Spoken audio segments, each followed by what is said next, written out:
everybody, it's Sharon.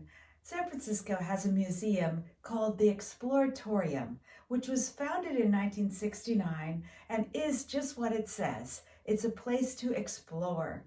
There's an exhibit there that I wanted to share with you called Rolling by the Bay, and it depicts San Francisco in a new way.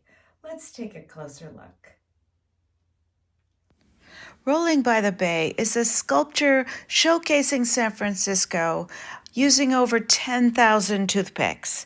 Originally started in 1974 by Scott Weaver. He has continued to add to it, improve it, and tinker with it ever since.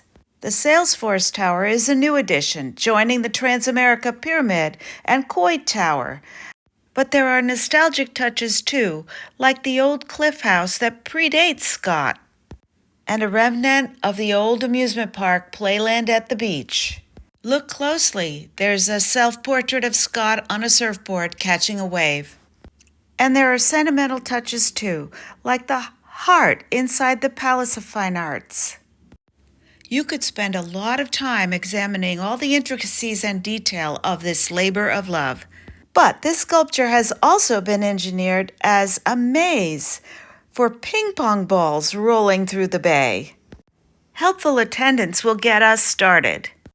The balls circle 10 times within the Salesforce Tower before reaching the streets of San Francisco, and there are 4 separate mazes, taking different routes through the sculpture, but certainly crossing the Golden Gate Bridge, and then ending at the bottom near Ghirardelli Square and Alcatraz. The geography is a little different than you'll find in the city, but it's artistic license. They call this section of the museum Tinkering, and it joins many other unique and engaging exhibits in the Exploratorium. Thanks for joining me today. Catch you later. Bye.